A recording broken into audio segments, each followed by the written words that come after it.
From humanity's earliest steps beneath the starry sky, there was a subtle, almost imperceptible force guiding us in silence. It was an inner calling, a vibration that needed no words or temples. It was faith in its purest form, an intimate bond between humans and the mysteries that surrounded them. The first spiritual expressions required no written rules or imposed dogmas. Simply gazing at the sunrise or listening to the whisper of the wind was enough to feel the presence of the sacred. This free faith was alive, spontaneous, and deeply rooted in the essence of existence. Yet, at some point along the journey, that whisper was drowned out by the clamor of power. What was once a direct connection became a concession. What was once communion turned into control. The spirituality that once blossomed from the soul began to be dictated by external voices. Gradually, faith mediators positioned themselves between individuals and the divine, shaping beliefs to suit their own agendas, restricting experiences to what was deemed acceptable, and granting or denying access to what had once felt natural. The invisible started to be regulated. The transcendental now required human approval. A small group, claiming spiritual authority, began to outline what could or could not be deemed true faith. It was at this subtle, yet devastating juncture that inner freedom began to be replaced by external rules. The idea that faith needed an official form didn't come from the hearts of ordinary people. It was crafted in closed chambers among leaders who were more concerned with political unity than with spiritual matters, focused on maintaining order and controlling the masses. Spirituality had shifted from a means of transcendence to a tool for stability. There was a need to establish standards, doctrines, and liturgies, because ultimately, controlling faith meant controlling the people. An awakened heart is unmanageable, but a conditioned mind bends easily. Thus, free faith became a threat. The freedom to believe gradually came to be seen as a deviation, rebellion, or heresy. Anything that fell outside the established framework was viewed with suspicion, if not outright criminality. Those who dared to heed their inner calling without submitting to the powers that be were considered dangerous.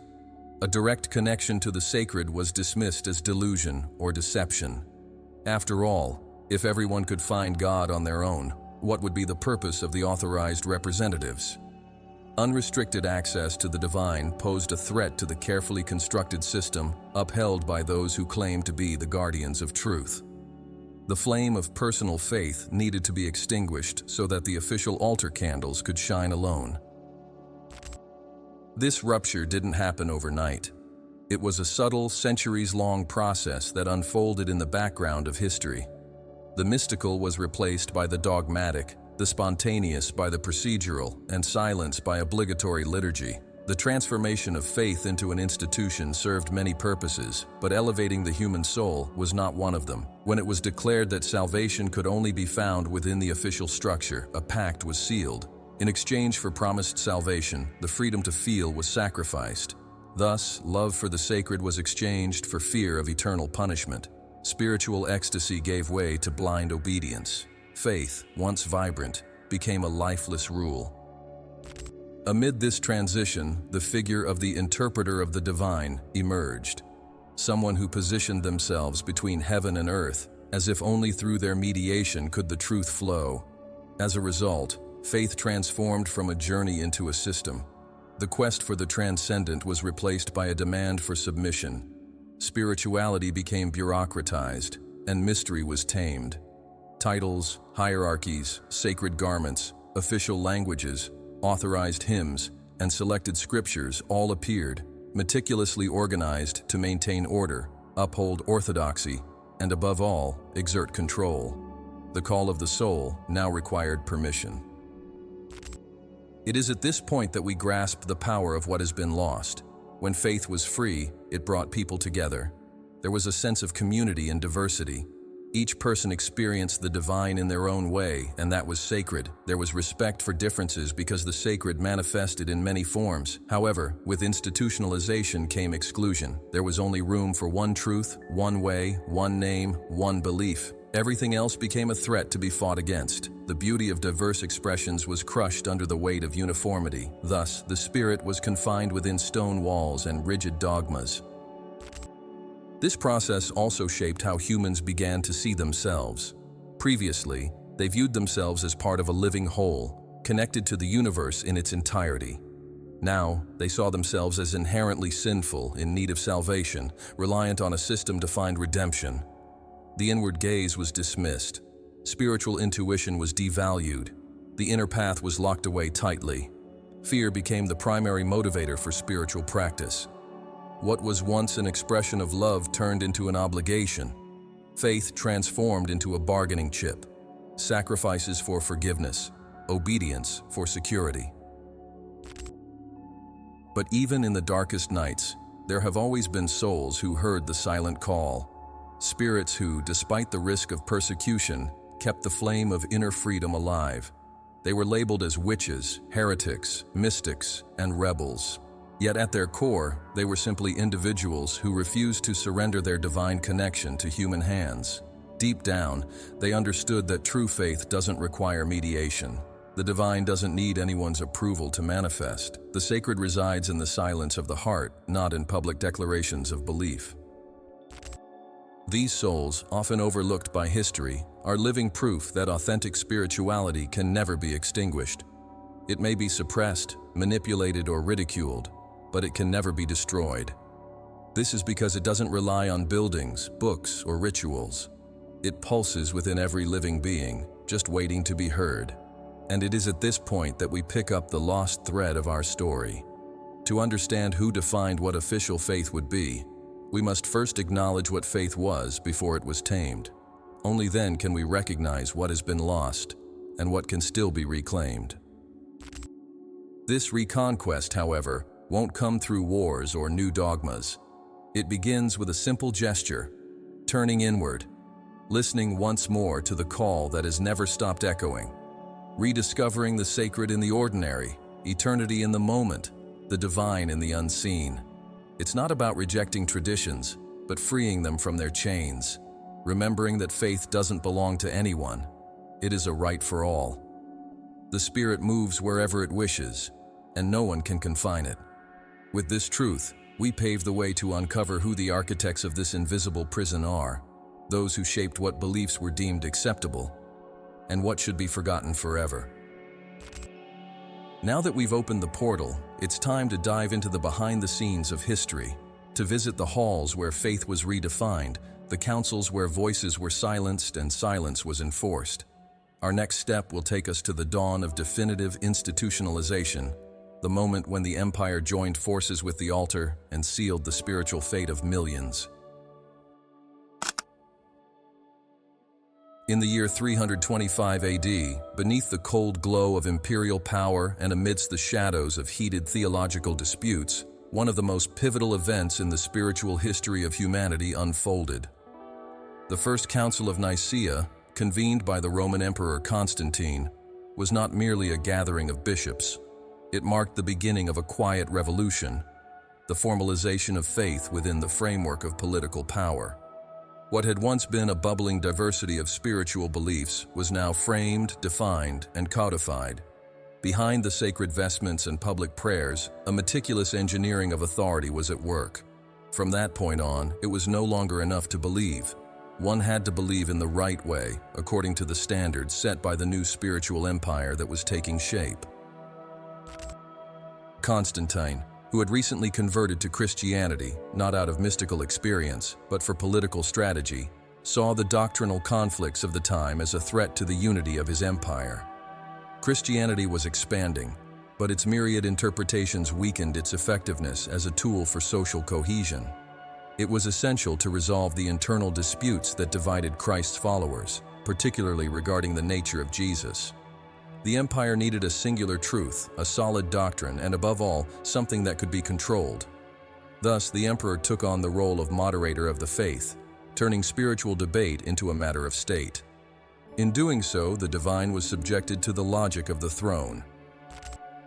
The council brought together over 300 bishops from various parts of the empire, but not all representatives of early Christianity were present. many were excluded for not aligning with imperial expectations. Even at this stage, the selection of who could participate in the dialogue revealed a controlling bias. The more mystical voices, the radical thinkers, those who viewed Christ as an internal symbol of awakening rather than just a historical figure, were silenced. The theological debate was reduced to a political battleground, where alliances mattered more than a genuine quest for spiritual truth. What was taking place was not a purification of faith, but its domestication.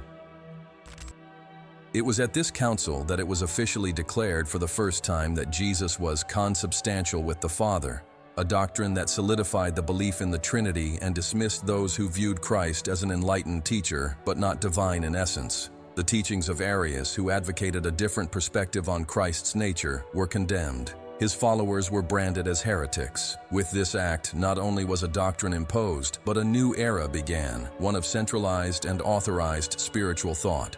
From that point on, anything that fell outside the official creed would be labeled, persecuted, or erased. Faith was sealed by decree. In addition to discussions about the nature of Christ, the Council of Nicea also addressed practical aspects of the new imperial religion. It set dates for celebrations, unified rituals, and established the authority of bishops over specific regions. Each decision made, there was another brick in the edifice of institutional religious power. The Spirit was wrapped in structures, and the divine was translated into legal language. The spontaneous spirituality of the early Christians, who gathered in homes to meditate, pray, and share personal experiences, was replaced by a centralized Roman model, complete with headquarters, thrones, vestments, and regulations. The empire not only adopted the faith, it reshaped it in its own image. The impact of this council extended far beyond Christianity. The establishment of an official faith set a dangerous precedent. The idea that the spiritual could and should be managed as an extension of the state. By consolidating a single truth as legitimate, all others were, by default, deemed illegitimate. Thousands of writings, gospels, and spiritual traditions that had circulated freely in the early centuries were cast aside. The Gnostic Gospels, which offered profound insights into Christ and taught self-knowledge as the key to salvation, were banned and destroyed. A new orthodoxy was emerging, along with the birth of the first censors of the soul. The union of the throne and the altar marked the beginning of a symbiosis that would shape the next 1,000 years of Western history. By declaring Christianity the favored religion, Constantine paved the way for subsequent emperors to wield faith as a tool of control. What began as an effort to unify doctrine soon became a justification for persecution, crusades, and wars. The imposition of a singular interpretation of the divine not only erased other traditions, but also defined how the West would relate to the sacred, always mediated, always hierarchical, always vertical. Direct access to the divine experience was overshadowed by the need for institutional mediation. The official faith needed visible symbols to solidify its authority. Monumental basilicas, episcopal thrones, and grand rituals began to emerge. The invisible now required physical representations to be acknowledged. The more opulent the temple, the more legitimate the faith proclaimed within its walls seemed. The original simplicity of the spiritual path gave way to the spectacle of liturgy. What was meant to be communion transformed into ceremony. The Spirit was adorned in gold and purple, yet lost its lightness. The inner light that once illuminated was now staged under bright spotlights. With the Council of Nicea, not only was a new doctrine imposed, but the formation of a religious elite also began, whose decisions overshadowed individual experience. The bishop became more important than the mystic. The decree was valued more than personal revelation, and the letter was considered more sacred than the spirit. This marked a profound inversion. Instead of seeking the divine within themselves, people were conditioned to look for it outside, through the words of the authorities, the sanctioned dogmas, and the legitimized churches. Inner freedom was gradually replaced by external obligation, and fear became the guardian of faith. But it wasn't just about religious doctrines. What was being forged was a new invisible empire, with borders defined by orthodoxy and armies made up of obedient followers. The official faith created a spiritual map where only one path was deemed acceptable, while all others were seen as dangerous detours.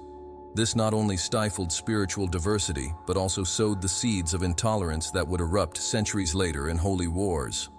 Love for the divine was replaced by a blind defense of doctrines, and the heart, once a guiding compass, was overlooked in favor of cold, rigid rules. It's important to remember that not everyone bowed to this new order. From the very beginning, many bishops, monks, and mystics warned of the dangers posed by the merging of faith and power. There were protests, exiles, and quiet resistance. Yet their voices were drowned out by the official narrative, buried beneath a mountain of decrees and condemnations. However, their existence serves as a reminder that history is never solely written by the victors. There are always invisible threads that endure, seeds of truth that cannot be uprooted. And it is these seeds that, centuries later, would blossom into movements for reform and spiritual awakening. The Council of Nicea marked the beginning of a new era, where the sacred increasingly became a matter of administration. Faith transformed into politics, and the Spirit took on a structural form. Even with all the subsequent changes, this fundamental model of centralization, authority, and exclusion would endure for a long time. It was here that the first architects of spiritual power laid their foundational stones. From that moment on, any attempt to seek the divine outside of official channels would be deemed a betrayal. The spiritual landscape of humanity had been redrawn by hands not seeking the heavens, but rather aiming for earthly stability. Now that we understand the origins of this structure, it's time to move forward and examine how this spiritual power was distributed, legitimized, and expanded. Who determined that some voices were more authoritative than others? How was a chain of command established within spirituality? And what interests upheld this sacred hierarchy? The next phase of our journey unveils the intricate construction of spiritual authority and how it became so challenging to question. After the Council of Nicea, the faith that once flowed through diverse voices and various paths was confined within a rigid structure of carefully crafted authority. The sacred was no longer an accessible realm for all. It became a territory with controlled access, dependent on the permission of those who now proclaimed themselves the sole legitimate intermediaries between humanity and the divine. Spirituality ceased to be a direct experience and transformed into an organized hierarchy, complete with clearly defined levels, titles, roles, and spiritual jurisdictions. Spiritual authority no longer stemmed from inner light, but from a chain of command supported by ecclesiastical decrees with imperial endorsement and political influence. The establishment of this authority was one of the most sophisticated projects in the history of human control. This new hierarchy didn't emerge spontaneously.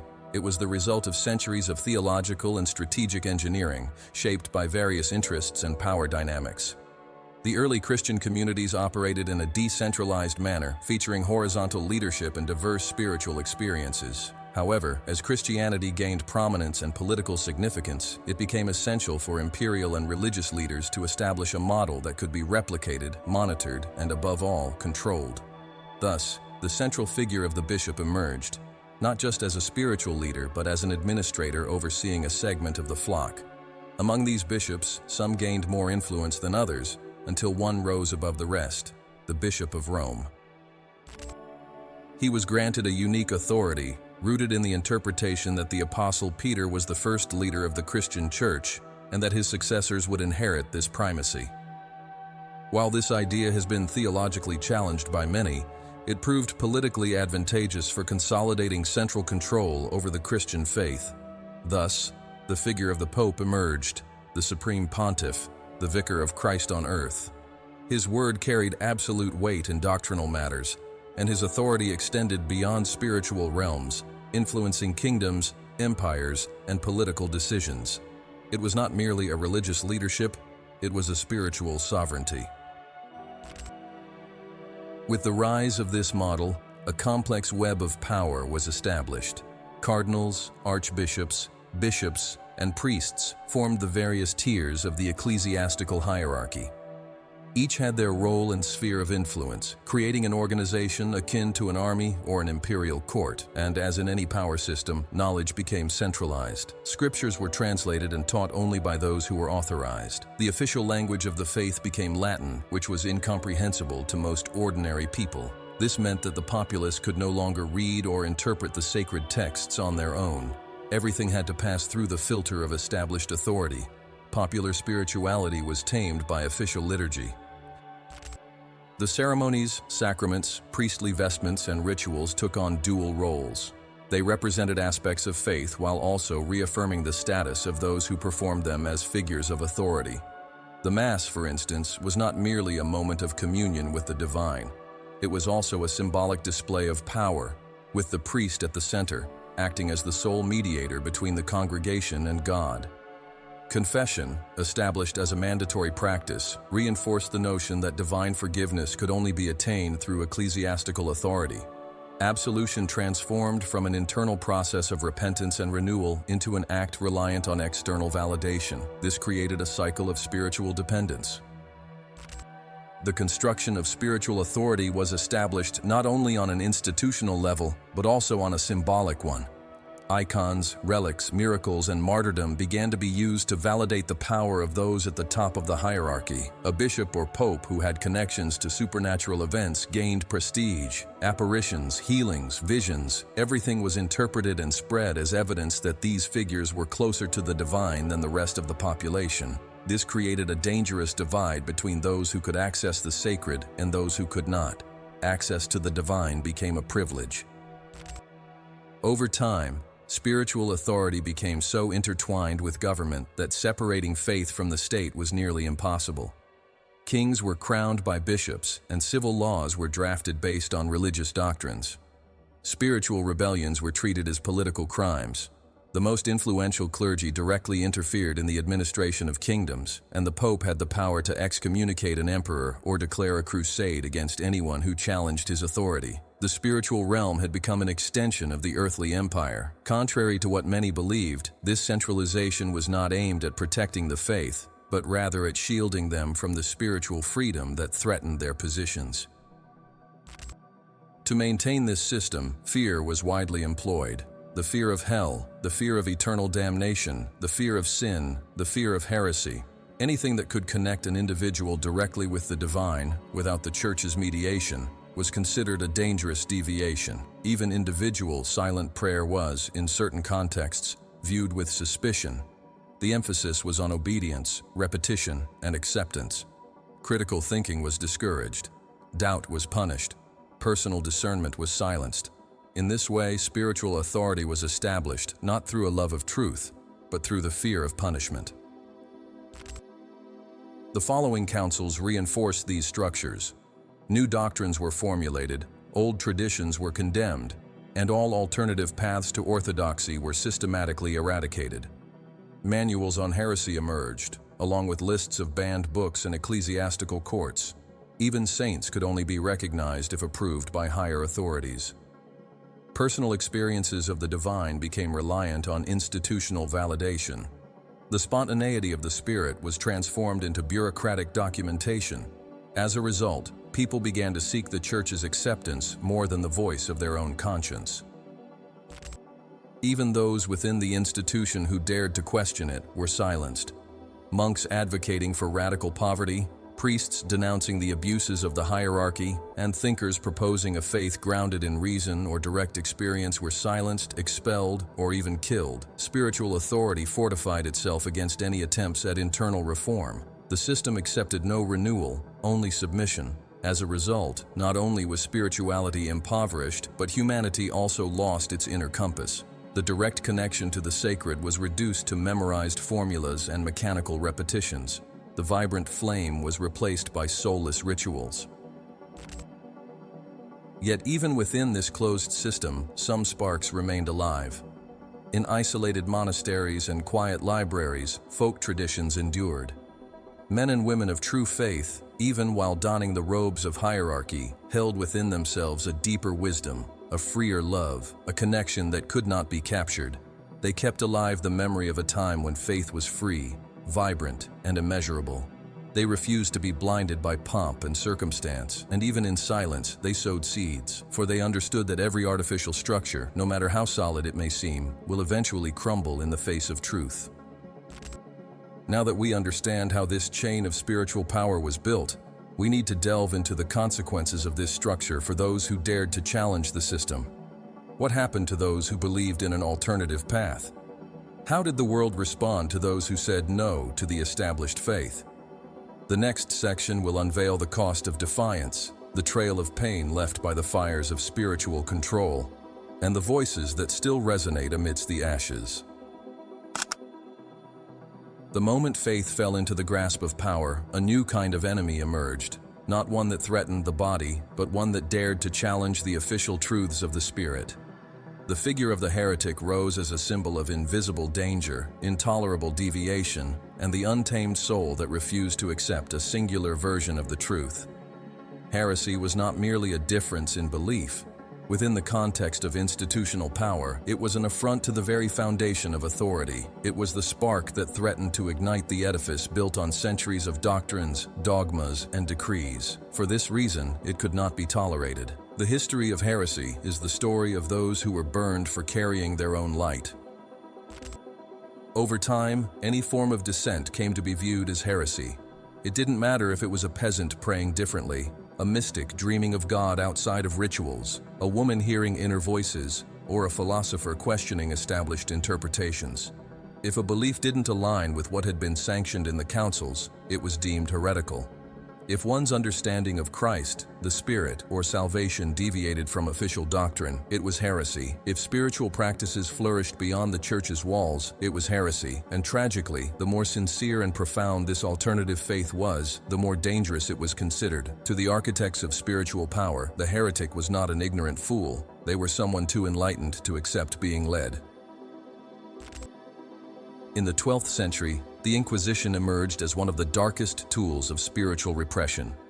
Cloaked under the guise of a tribunal of faith, its aim was to identify, judge, and punish those who dared to question orthodoxy. Inquisitors operated in the name of salvation, but what they inflicted was coercion, humiliation, torture, and death. They were dispatched to towns and villages, armed with lists of suspects, coerced testimonies, and procedures that ensured guilt even before a trial began. A mere whisper of doubt, an unusual practice, a poorly chosen word, and the accused's fate was sealed. There was no room for defense. Fear spread like a thick fog, silencing voices, extinguishing visions, and destroying experiences. The bonfires became a symbol of ultimate punishment. The body was burned, but what they aimed to destroy was the idea, the impulse, the example. Public executions served not only to eliminate the heretic, but also to remind others of the fate that awaited those who dared to think for themselves. Wise women, labeled as witches, were burned by the thousands. Men who translated sacred texts into accessible languages were murdered. Entire communities were decimated for embracing alternative forms of faith. All of this was justified in the name of supposedly defending doctrinal purity. A distorted notion of God's love was invoked as a rationale for acts of terror. Heresy became a crime that couldn't be seen with the eyes but was perceived through the ears and felt in the heart. It wasn't enough to simply follow the rules. One had to genuinely believe in them. The Inquisition delved into thoughts, intentions, and private doubts. The required repentance was total. One had to confess, renounce, inform on others, and show absolute submission.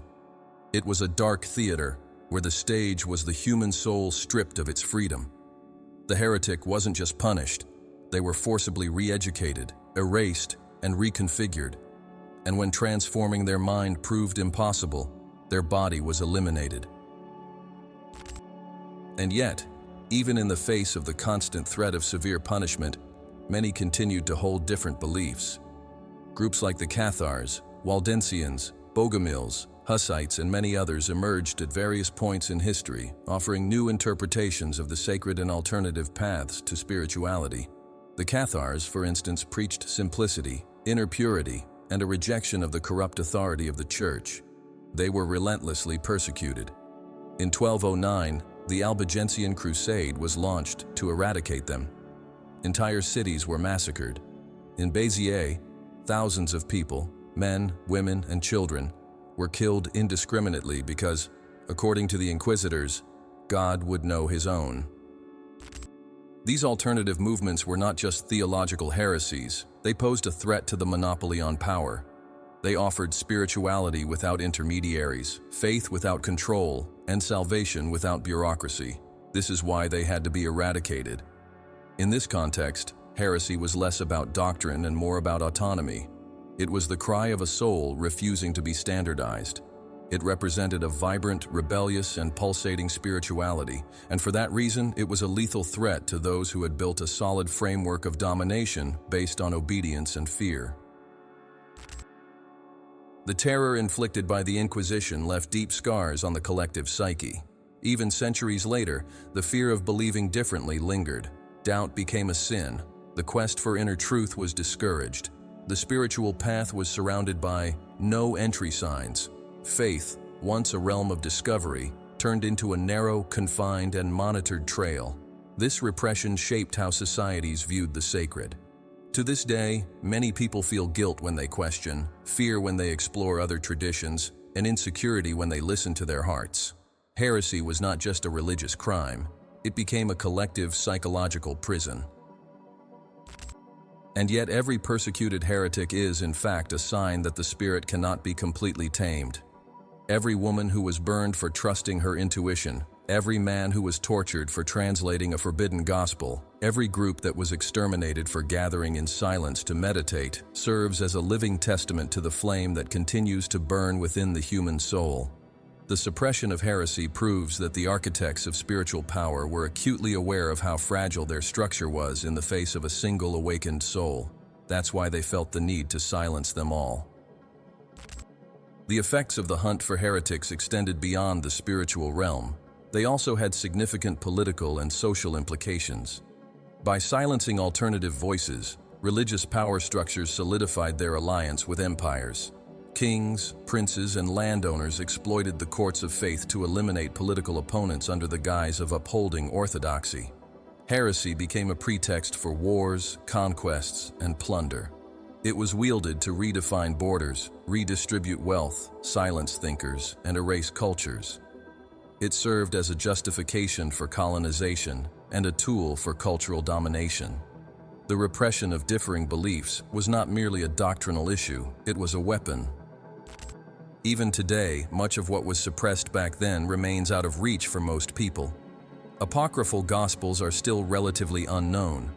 Spiritual traditions that survived persecution are often viewed with skepticism. Spiritual pluralism continues to face resistance.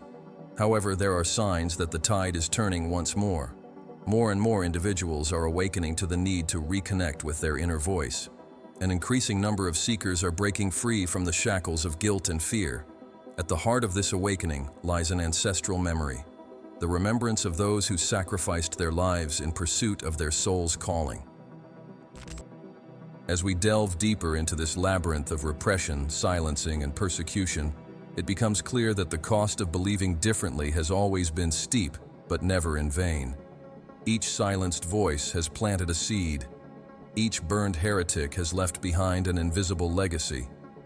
Now, it is our responsibility to honor these memories not with vengeance, but with freedom, with genuine pursuit, with the courage to stay true to our own light. Because every time someone dares to listen to their heart, another link in the invisible chains that have sought to imprison the sacred for centuries is broken. As the official faith grew on the foundations of councils, decrees, and persecutions, an invisible world of genuine spirituality continued to exist in the shadows, on the fringes, and in the whispers of silence. This world was inhabited by forgotten masters, discredited mystics, and visionaries erased from official narratives, and above all, by spiritual women who dared to connect with the divine without seeking permission. Their names were struck from the records, their works destroyed or reinterpreted, and their voices buried under centuries of indoctrination. Yet their messages endure, resonating in the souls of those who believe that the sacred cannot be tamed or monopolized by institutions. Silencing these masters was more than an act of censorship. It was an effort to prevent people from discovering that the divine resides within each of us. The Gnostic Gospels are among the most compelling evidence of this silencing. Discovered in 1945 in Nag Hammadi, Egypt, these texts unveil a completely different aspect of Christianity than that imposed by the councils. They emphasize self-knowledge, inner enlightenment, and a Christ who symbolizes the divine spark present in all of us. There is no focus on guilt or original sin. Instead, they identify spiritual ignorance as the root of suffering. In these texts, salvation does not come from adherence to dogmas, but from awakening. This perspective posed a significant threat to the ecclesiastical system, as it returned to individuals what religious power had seized: direct access to the sacred. Consequently, these writings were hidden, persecuted, condemned, and nearly forgotten.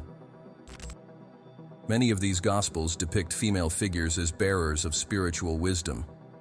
Mary Magdalene, for instance, is portrayed not as a repentant sinner, but as Jesus' closest disciple, someone who grasped profound and symbolic teachings. She emerges as a guide, a teacher, an initiate. However, this image was unacceptable to a patriarchal structure that relied on the exclusion of women from spiritual power. Women had to be placed in submissive roles, deemed impure, and reliant on male mediation to access the divine. Reducing Mary Magdalene to the role of a repentant prostitute was a symbolic act aimed at erasing the sacred feminine. And she was not alone in this. Thousands of mystical women were silenced, persecuted, or absorbed into the official tradition, as long as their messages were stripped of autonomy. The mystical orders that emerged between the 12th and 14th centuries also faced severe repression. Many of these communities existed on the fringes of feudal society and the ecclesiastical structure, seeking direct contact with the divine through meditation, contemplation, voluntary poverty, and a loving devotion to nature. They didn't require temples, priests, or intermediaries. All they needed was silence, ecstasy, and presence. The Beguines, for instance, represented an extraordinary women's movement that flourished in various parts of Europe. These women, who refused to confine themselves to convents, established autonomous spiritual communities where they lived simply, cared for one another, and sought the divine in their daily practices. They were tolerated for a time, but eventually labeled as dangerous and persecuted until they nearly vanished.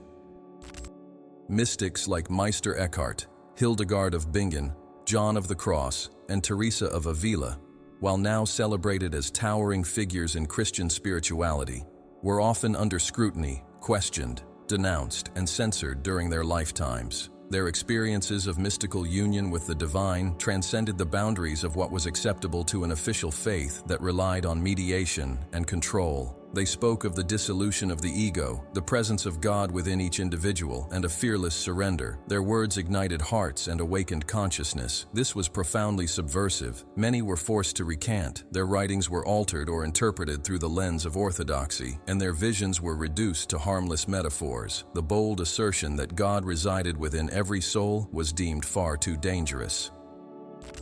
This attempt to silence spiritual masters has crossed religious boundaries. In various traditions, there have been efforts to control the flow of wisdom. In Islamic tradition, Sufism, the mystical path to union with the divine, has often faced persecution from religious authorities. Masters like Al-Hallaj were executed for proclaiming truths that transcended literal interpretations. In Judaism, Kabbalah was kept hidden for centuries, accessible only to a select few initiates. In Hinduism, Bhakti, the loving devotion to God without the mediation of the Brahmins, was viewed with suspicion by the higher castes. Across all cultures, the same pattern emerged. Vibrant, spontaneous, direct spirituality was seen as subversive. Consequently, it needed to be controlled, marginalized, or destroyed. The erasure of these voices didn't happen solely through physical destruction. It also involved forced reinterpretation. Many profound messages were redefined to fit the system. Masters were transformed into standardized saints. Their words were clipped, and their gestures were spiritualized until they became harmless.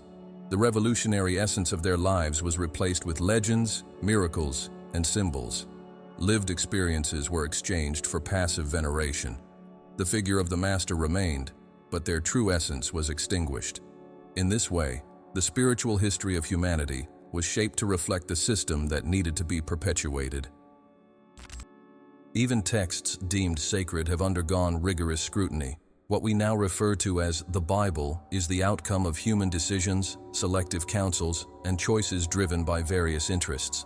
Many Gospels were excluded, numerous texts altered, and countless passages censored or reinterpreted. The Word of God, supposedly unchangeable, has been shaped by human hands to meet very specific needs, preserving the authority of the Church, ensuring the submission of the faithful, avoiding questions, and solidifying structures of power. Anything that didn't align with this control agenda was erased, hidden, or condemned as false. As a result, we have lost an immense wealth of spiritual possibilities. The silence imposed on these masters and mystics isn't just a relic of the past. It still resonates in our culture today. The way we perceive faith is still marked by the remnants of that repression. Many people are afraid to seek alternative paths, to listen to their intuition, or to explore other traditions. On some level, we still feel there's a right way to believe, a singular way to connect with the divine. We hesitate in the face of different symbols, remain suspicious of the new, and often feel guilty for questioning. This conditioning stems from centuries of suppression. The prison may be invisible, but it remains very much alive. However, the human soul carries an ancestral memory. This memory holds the voices of those who tried to show us that the sacred is not distant or hidden in sealed scriptures, but rather pulses here and now within each of us. Every lost page, every silenced teacher, every destroyed temple, every burned book, these all still exist in the form of intuition, a quest, a longing for the divine. It is this memory that awakens when we hear a profound truth we didn't even realize we knew. It guides us, even without words, towards spiritual freedom. The forgotten masters have not been defeated. Their messages flow through time like underground rivers, nourishing hearts ready to listen. The more we awaken, the louder these voices resurface. They don't require permission. They aren't reliant on temples or rituals. All it takes is a moment of silence, a breath of attention, and they speak. They speak through us. They remind us that the divine doesn't belong to anyone, and because of that, it belongs to everyone. They may have silenced the names, but they couldn't extinguish the light. After centuries of imposition, silence, and fear, the foundations of official faith began to show cracks. Despite the efforts of spiritual power brokers to solidify their dominance, the human spirit continued to throb with restlessness, doubts, and longings. The rigid control over spirituality couldn't last forever. The seeds of discontent, sown by centuries of repression and corruption, started to take root in the hearts and minds of those who dared to dream of a new model of faith. This is how the great religious reformations and schisms emerged, shaking the very foundations of spiritual authority. These movements were not merely theological disputes. They were profound cries for inner freedom, authenticity, and a reconnection with the essence of the sacred. The Protestant Reformation, which began in 1517 with Martin Luther, is often remembered as a doctrinal event, but its impact was far broader and deeper. Luther not only challenged the sale of indulgences, a blatantly corrupt practice that charged money for the salvation of souls, but also questioned the very institutional mediation between humanity and God. By asserting that salvation was attained through faith and grace, rather than through purchased works or mandatory sacraments, he broke the notion that the Church was the sole path to the divine. Furthermore, by translating the Bible into German and making it accessible to the people, Luther empowered individuals to interpret the sacred for themselves. This was a profoundly radical act of spiritual empowerment.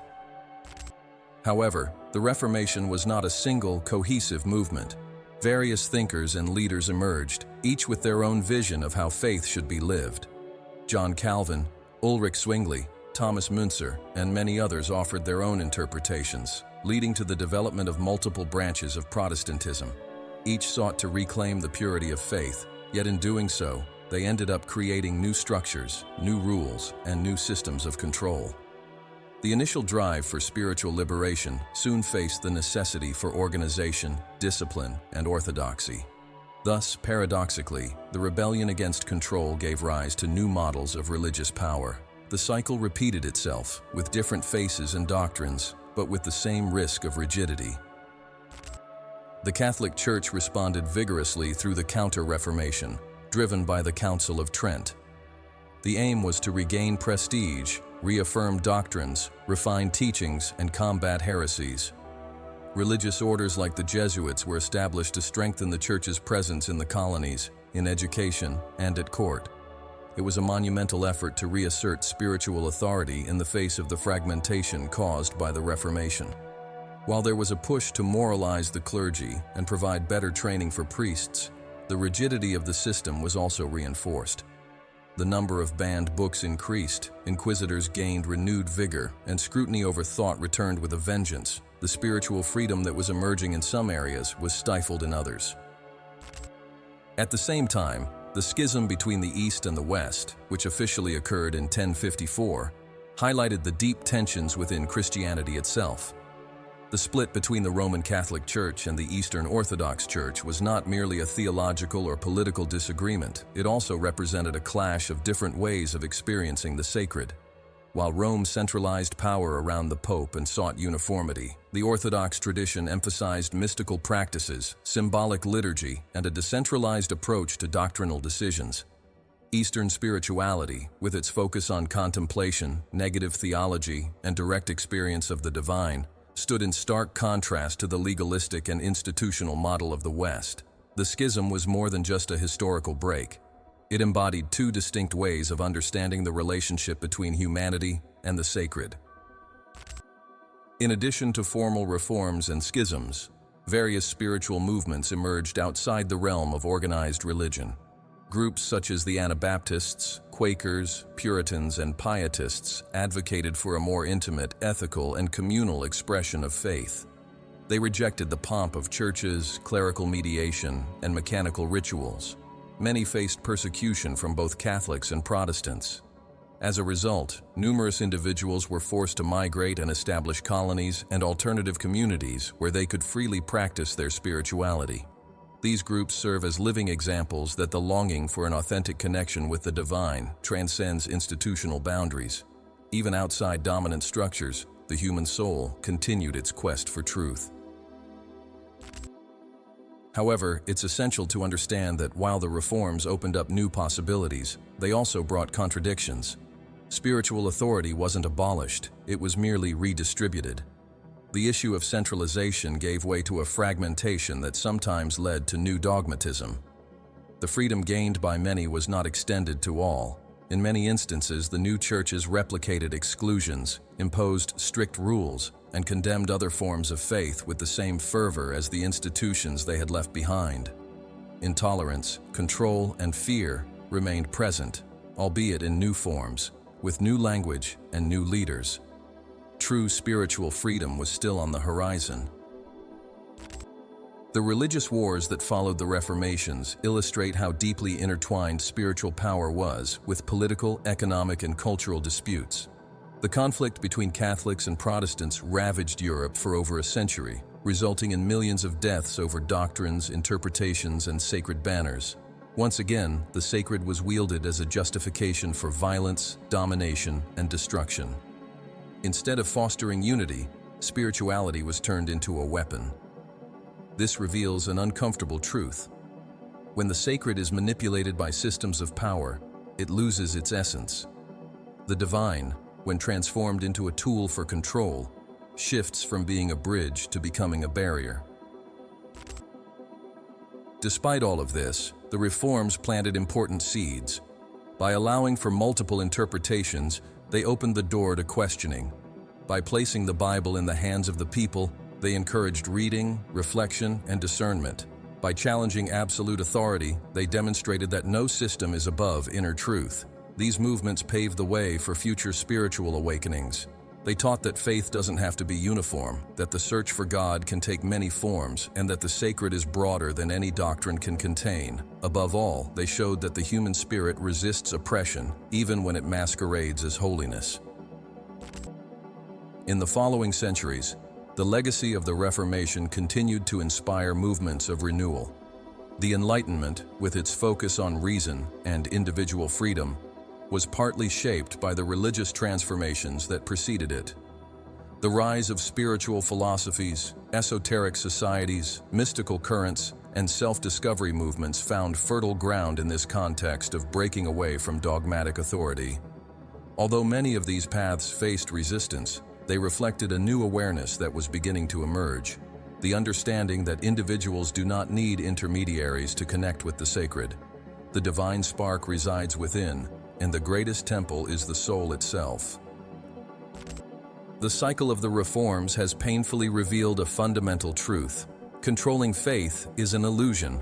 No matter how many systems, dogmas, hierarchies, and walls are built, the experience of the sacred cannot be contained. It slips away, overflows, and reinvents itself. Every time someone tries to imprison it, it re-emerges in a new form. Every time they attempt to stifle it, it is reborn with even greater strength.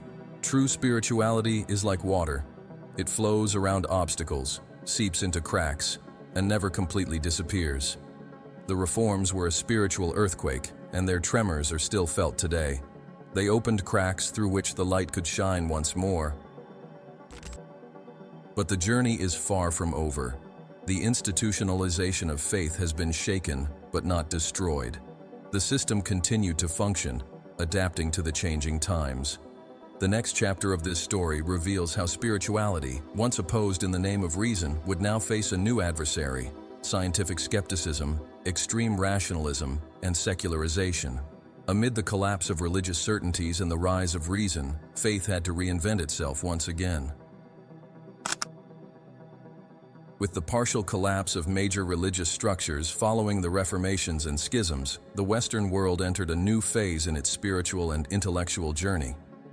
What was once defined by dogmas and ecclesiastical decrees began to be challenged by a new authority: human reason. This marked the dawn of the so-called Age of Reason, also known as the Enlightenment, a movement that spread throughout the 17th and 18th centuries, profoundly altering how people perceive themselves, the world, and the divine. This era not only transformed politics, philosophy, and science, but also directly challenged the role of organized faith, shifting the center of spiritual power to a more unstable, individualized, and deeply questioning ground. It was the emergence of a new tension: faith versus reason, religion versus science, spiritual systems versus the autonomy of individual conscience. The Enlightenment emerged as a response to religious oppression, clerical abuses, and institutionalized intolerance. Thinkers like Voltaire, Rousseau, Diderot, Locke, and many others raised their voices against ecclesiastical authority and superstition. They championed freedom of thought, the sovereignty of reason, individual autonomy, and human rights.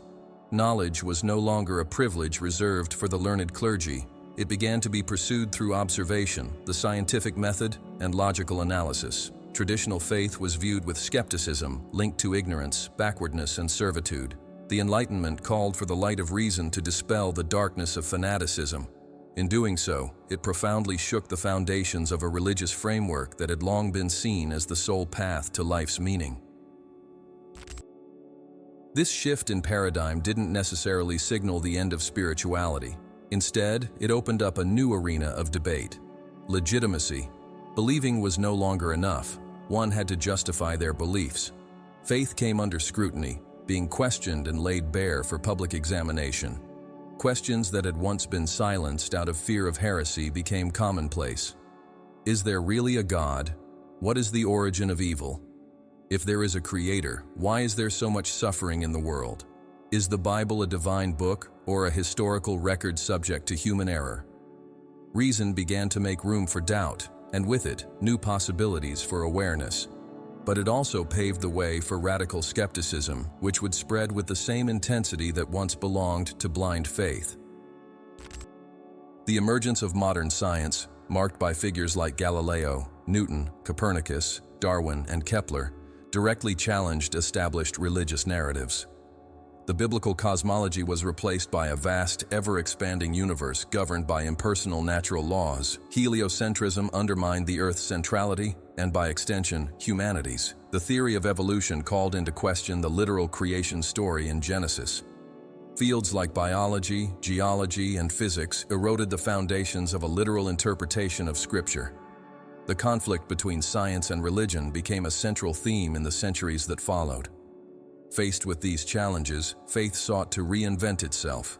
Yet often, instead of embracing dialogue, it hardened its positions, fearing it would lose relevance in the face of advancing scientific thought. This tension gave rise to two distinct yet parallel movements. On one side, there was the secularization of society, a gradual separation between public affairs and religious discourse.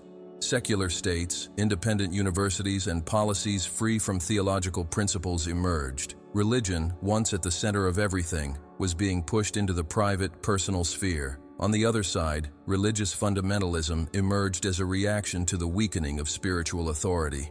Churches began to harden their doctrines, fiercely oppose scientific advancements, and create bubbles of resistance where reason was seen as a threat to faith. Thus, while faith had once been dominant and repressive, it now became, in certain contexts, defensive, combative, and reactive. Spirituality found itself caught between two extremes: hostile skepticism and closed-off fanaticism. In this polarized environment, many have lost touch with any form of meaningful spiritual experience. Institutionalized faith, tied to the past, seemed outdated. Science, while powerful in explaining the mechanisms of the world, failed to provide meaning or heal the soul's anguish. Deep spirituality was gradually replaced by a purely rational, productive, and technical existence. Humans began to see themselves as biological machines, mere products of cosmic chance, subject to the laws of matter. The mystery was dissolved into equations, the sacred reduced to superstition, and the invisible dismissed as unprovable. However, over time, this existential void began to feel unbearable. Because despite all the technological and scientific advancements, human suffering persisted. Loneliness, anxiety, the fear of death, the search for meaning, none of these issues were resolved by pure reason. Gradually, a new awareness began to emerge, seeking reconciliation between faith and reason. It was an attempt to re-enchant the world without dismissing science, to acknowledge that there are dimensions of existence that cannot be measured, yet are still very real. Transpersonal psychology, quantum physics, the neuroscience of meditation, and the study of consciousness started to suggest the possibility of a new dialogue between spirituality and science.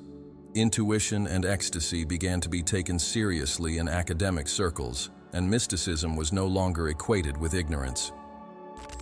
Authors like Carl Jung, Joseph Campbell, Alan Watts, Fritjof Capra, Rupert Sheldrake, and Amit Goswami have proposed integrative perspectives. Jung viewed religion as a symbolic expression of the collective unconscious. Campbell explored myths as maps of the human soul. Capra identified parallels between modern physics and Eastern traditions. All of them pointed in the same direction: the need for a spirituality that neither dismisses reason nor is confined by it. This new spirituality was not institutional. It didn't require mandatory rituals or impose rigid doctrines. Instead, it was experiential, pluralistic, and open. As a result, it posed a challenge to both fundamentalists and radical skeptics. This new awakening, however, had to contend with the commercialization of spirituality. The genuine quest for the sacred became a target for the self-help industry, opportunistic gurus, commercial cults, and ready-made formulas for enlightenment. The void left by traditional faith was palpable, and the market seized the opportunity. Spirituality was turned into a product. Quick meditations, catchy slogans, miraculous workshops, promises of instant ascension, all wrapped in a veneer of toxic positivity, which overlooked the depth of authentic spiritual growth.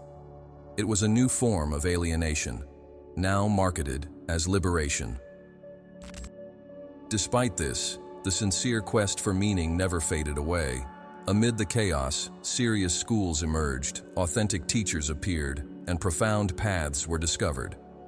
Ordinary people, weary of empty materialism and sterile dogmatism, began to rediscover the value of presence, silence, and contemplation. Spirituality was reawakening, not as a system of control, but as a journey of healing, reconnection, and awakening. Faith was being redefined, no longer a blind belief, but a deep trust in life, in mystery, and in the flow of existence. A faith that walks alongside reason, respecting it but not bowing to its limitations. A faith that dares to embrace what logic cannot explain. This new spirituality doesn't reject science. It complements it. It acknowledges that we are more than just bodies and minds. There are dimensions of reality that only reveal themselves in silence, surrender, and deep listening. It doesn't require intermediaries, temples, or hierarchies. It imposes no rules and doesn't barter salvation. It is free, vibrant, and defies classification. Perhaps for this reason, it is closer to what faith was before it became institutionalized. In this new phase of the human journey, it's no longer about choosing between faith and reason, but about integrating both. It's about allowing reason to take us to the limits of the visible, while faith guides us through the invisible. The journey of faith through the age of reason has taught us that no extreme is sufficient. Humanity needs both science and soul, logic and mystery, structure and freedom. Above all, we must reclaim the right to connect with the sacred without fear, guilt, or intermediaries. The next step will reveal how, despite so many transformations, spiritual power has continued to operate, now with new faces, new strategies, and new forms. Control has never vanished, it has merely adapted. Crossing through the ages of imposition, rupture, reason, and conflict, humanity's spirituality seemed to finally emerge into a new phase, more open, more aware, more integrated. Yet what few recognized was that while the old religious structures were crumbling, the ancient mechanisms of spiritual control had merely adapted, changing their masks and strategies. The architects of spiritual power, who once operated from thrones and pulpits, now acted behind microphones, cameras, algorithms, brands, publishers, and digital influence centers. The new disguise was subtle, sophisticated, and highly effective, transforming spirituality into a product. What had been governed by dogma for centuries was now driven by market logic, the same control, but with a fresh aesthetic. Faith, once a theological prison, had become tamed by consumption masquerading as freedom. In past centuries, institutionalized faith had a clear structure. There were temples, hierarchies, liturgies, doctrines, and ecclesiastical codes. Believers knew whom to obey and what was off limits for questioning.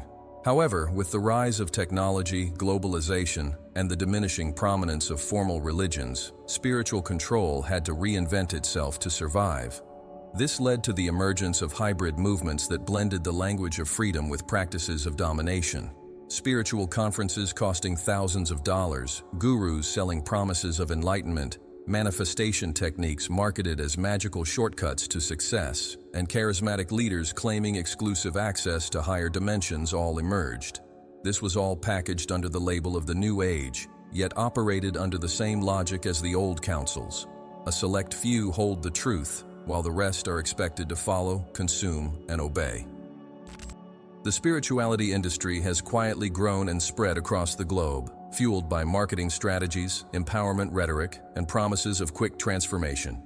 Courses, retreats, mentorships, quantum therapies, spiritual DNA activations, cosmic energy attunements, each offering what ancient religions once did: meaning, salvation, healing, and protection.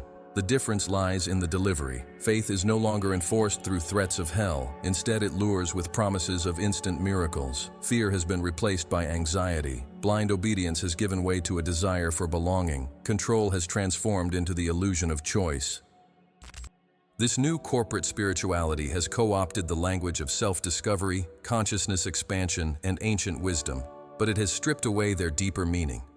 Catchy phrases have turned into mantras, timeless concepts have been watered down into Instagram slogans, and sacred practices have been reduced to productivity routines. Awakening has become a performance, healing has morphed into service packages, and consciousness has transformed into a valuable asset in the digital marketplace. True masters have been replaced by charismatic influencers, and the inner journey has been swapped for quick manifestation techniques. The sacred has been packaged, labeled, and sold, not by priests and pastors, but by coaches, speakers, and advanced marketing therapists. This new form of control is even more insidious because it masquerades as liberation. It speaks of freedom while demanding loyalty to paid methods. It touts authenticity but enforces a standard of behavior. It promotes a connection to the divine, yet mediates everything through subscription plans, exclusive tickets, and tiers of evolution that always require further investment. The old dependence on religious authority has been replaced by an emotional and financial reliance on charismatic figures who claim to hold the map to spiritual ascension.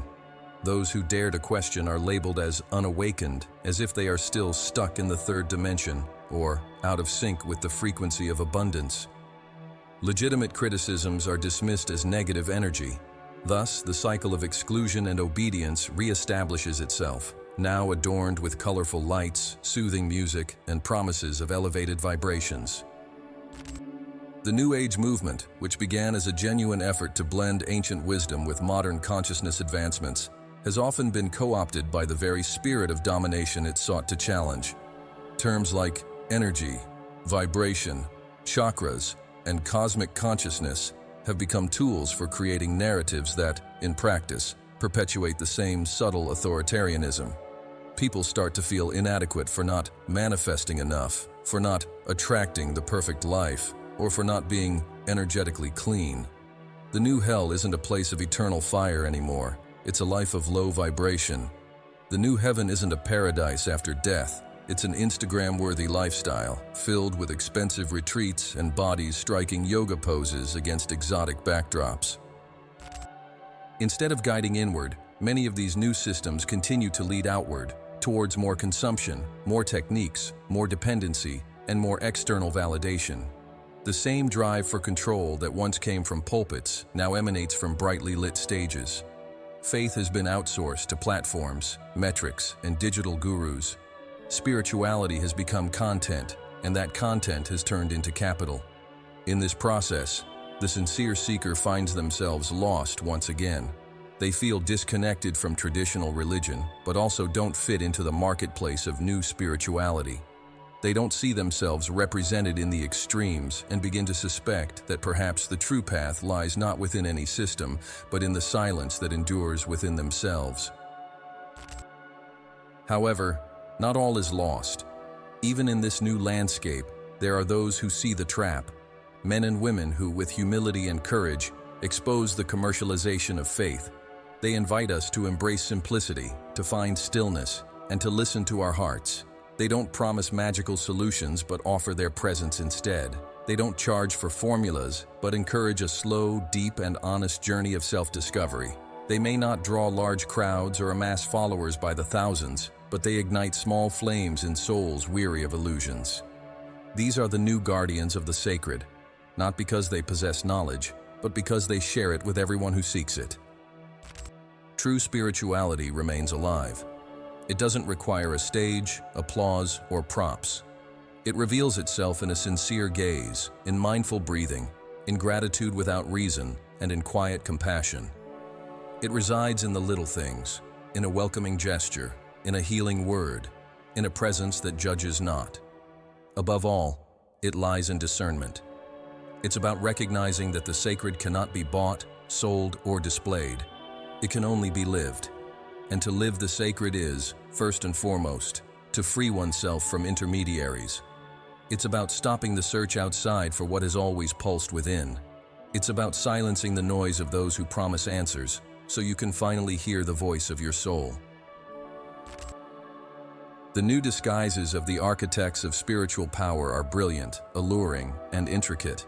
Yet even the most elaborate facades cannot withstand the light of awakened consciousness. When a person reclaims their inner sovereignty, no system can confine them. No technique can manipulate them. No authority can overshadow their direct experience. This is the silent revolution that is unfolding, preparing us for the final and most crucial step of this journey, the reclamation of the soul and the restoration of spirituality that belongs to no one. After centuries of control, dogmas, persecution, commercialization, and manipulation, humanity is finally beginning to return to the place it never should have strayed from, the inner sanctuary. Spirituality, which was hijacked by empires, distorted by interests, shaped by institutions, and sold as a commodity, is now being reclaimed by those who understand that the sacred belongs to no one. There are no more dogmas to follow, authorities to obey, or gurus to idolize. Authentic spirituality is emerging as a quiet, internal movement that is radically free. It's a return to the source, to a direct communion with the mystery, without intermediaries, structures, or marketing. It's a reclamation of the soul, not as a rebellion against the system, but as an act of existential sovereignty. This revival doesn't take place on stages, social media, or in cathedrals. It begins the moment someone, weary from searching outside themselves, surrenders to their inner silence. It's in this sacred space that true spirituality unfolds, not as a ready-made answer, but as a living question. A constant call to listen, to be present, to surrender. In this place, the soul remembers its divine origin and its direct connection to the whole. And when this remembrance occurs, everything changes. There's no longer a need for intermediaries or external validation. The seeker becomes the temple, the teacher, the living scripture. The spiritual journey transforms from a quest for salvation into a return to wholeness. But this reconnection isn't an instant event. It requires courage, patience, and discernment. It demands the unraveling of every layer of conditioning imposed over the centuries. The fear of divine punishment, the guilt instilled by religions, the need to please an invisible authority, and the belief that the sacred is always outside of us, always distant. Each of these beliefs must be examined, felt, understood, and ultimately released. In this process, a person begins to regain trust in their own light and in their ability to listen to the inner wisdom that has always been present, even in the darkest moments. Spirituality without ownership is neither anarchic nor chaotic. It is deeply ethical, grounded not in imposed rules, but in awakened consciousness. It recognizes others as expressions of the same mystery and respects all traditions without being bound to any. It honors teachers without idolizing them. It seeks the truth while acknowledging that truth is alive, ever-changing, and that each soul has its own path to revelation. It does not dismiss science, nor does it cling to esotericism. Instead, it integrates, embraces, and transcends. There is no temple more sacred than the human heart when it is at peace with its own existence.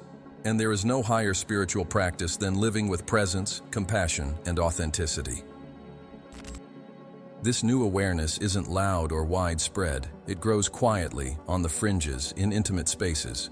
It reveals itself through simple gestures, a moment of respectful silence, a deep gaze, an unconditional act of forgiveness. It doesn't require elaborate rituals, titles, or initiations. It flourishes in everyday life, in the kitchen, the backyard, at work, or during a commute. It understands that the divine isn't separate from the material. Rather, it expresses itself through it. Every moment can be sacred when lived fully.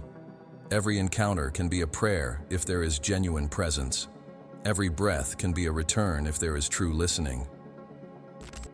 However, this spiritual freedom also demands maturity. It's not enough to simply abandon religions and reject systems. One must take responsibility for oneself. Without dogmas to follow and no external rules to adhere to, a person needs to cultivate their own center, their own compass. This involves self-observation, honesty, and humility. It means confronting one's own shadows, embracing personal wounds, and acknowledging lingering illusions. True spirituality isn't an escape from pain, it's a conscious dive into it. It's in the heart of pain that the heart expands. It's through traversing the desert that the soul discovers its source. The revival of the soul isn't a movement against religions. It's a journey that goes beyond them. It's not a denial of humanity's spiritual history, but rather a conscious integration of it. Each tradition has something valuable to offer and also something to transcend. Christianity, Buddhism, Hinduism, Islam, shamanism, Taoism all hold keys, symbols, and maps. The mistake has been turning them into prisons. Now these traditions can be approached anew with respect, freedom, and discernment. They shouldn't be seen as systems of salvation, but as mirrors reflecting the divine. A mature seeker doesn't need to reject anything. Instead, they choose, embrace, and integrate. They don't cling to the form, but to the meaning. They don't worship the symbols, but what those symbols signify. This new phase of human spirituality also brings with it a profound call to action. It's not enough to awaken and remain in inner ecstasy. We must embody the light in the material world.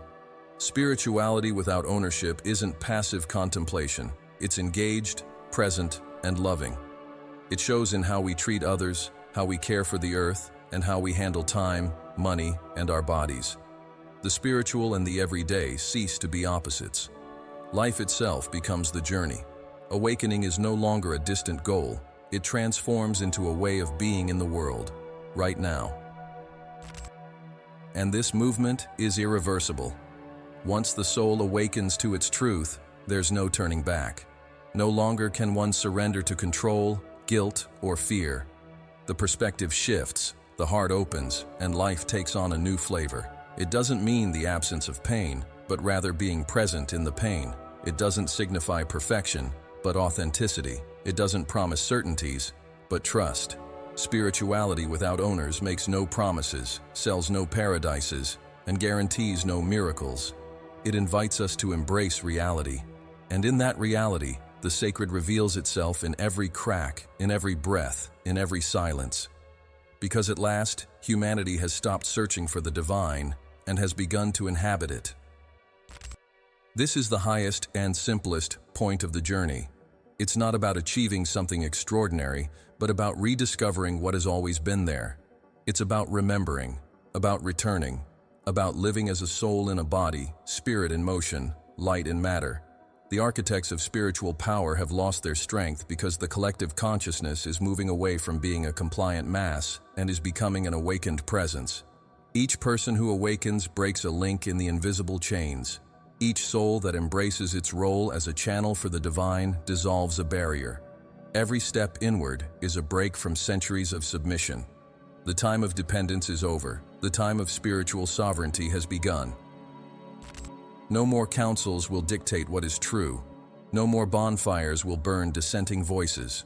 No more temples will decide who is pure or impure, because the new spirituality cannot be contained. It doesn't fit into dogmas. It doesn't bend to systems, and it doesn't serve any interests. It is wind, it is fire, it is water, it is earth. It is living consciousness, expressing itself in every being that chooses to be whole. And so, in this silent and magnificent moment, faith returns to its original place, the awakened heart of every human being. The soul, at last, is free. Mind Unfettered. It's your turn now. What part of this journey touched your heart the most? Have you ever felt that your connection to the divine was shaped by something beyond yourself? Share your thoughts in the comments about what spirituality without ownership means to you. Together, we create a magnetic field of collective manifestation, where every word resonates as a seed of awakening. Share your thoughts below. Your experience might be just what someone else needed to read today. If you felt this calling, don't stop here. Click on the next video on your screen. The Book of 33 Steps, the hidden map Jesus left for enlightenment. There we'll decode a hidden map left by Jesus, a sequence of steps to enlightenment that has never been revealed in official texts. Free mind, vibrant soul. We are all mind, unfettered.